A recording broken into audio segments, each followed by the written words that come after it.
This story is known as the Mead of Poetry. Kvasir was loved by all the gods.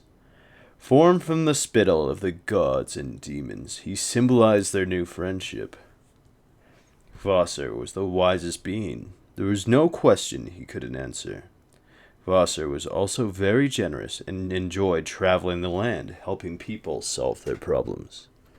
One day, two black-bearded dwarves named Fjalar and Galler invited him to supper. Unfortunately, Fjalar and Galler were evil, and they killed poor Kvasir, drained his blood into 3 cauldrons, and mixed it with honey.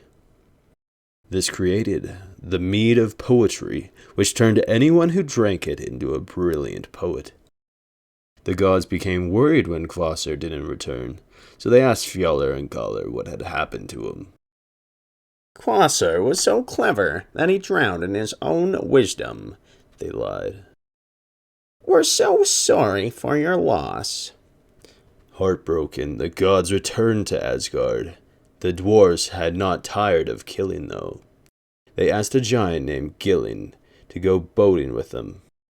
When they reached the deep waters, the dwarves pushed him over the side and watched him drown, just for their own amusement. Stricken with grief, Gilling's wife wept and wailed long into the night. The murderous dwarves found this very annoying, so they dropped a millstone on her head. That's 3 dead in 3 days, Fjalar said, rubbing his hands with glee. I've never had so much fun, added Galler. However, their luck was about to run out when Gilling's son Sutton discovered what the dwarves had done. He grabbed them in his huge hand and threw them on a tiny island far out at sea. Fjalar and Galler knew they would drown when the tides rose and begged Suttung for forgiveness. He asked, taking the mead of poetry as payment for their crimes. Suttung knew how valuable the mead was, so he hid 3 cauldrons deep inside a mountain and asked his daughter Gunnald to watch over them. When Odin found out about the mead of poetry, he decided to claim it for the Aesir, or gods. He traveled in disguise to a farm owned by Suttung's brother, Bugai, and found 9 of his servants harvesting wheat. Sensing an opportunity, Odin offered to sharpen these scythes with his whetstone. The whetstone had proved so effective that the servants wanted to buy it, but instead, Odin threw it into the air and said, "The first servant to grab it keeps it." He threw it into the air. The servants all leaped at once, and in the confusion, died on the blades of their own scythes. Now for my next plan, thought Odin. Stepping over the tangled bodies, he went to Bugai and said, "I'm afraid your servants have died in a terrible accident."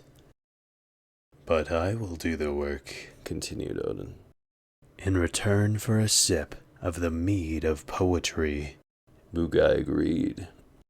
And so Odin toiled and finished the harvest. Together, Odin and Bugai visited Suttung, but Suttung refused to give Odin his due.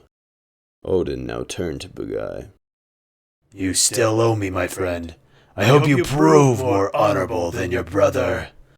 Sensing threat in Odin's words, Bugai took a drill and bored a hole into the mountain, all the way to where the chamber where Suttung had hidden the mead. Odin transformed himself into a snake and slid through the hole. Overcome with guilt for betraying his brother, Bugai stabbed at Odin with the drill, but he was too slow. As Odin slithered down deep into the chamber, he transformed into a handsome man. He charmed Gunnald, guardian of the mead, into giving him 3 sips, but instead of just sips, Odin emptied the cauldrons in 3 gulps. It was time to flee. Odin turned himself into an eagle and flew towards Asgard, with the sun glinting on his golden wings.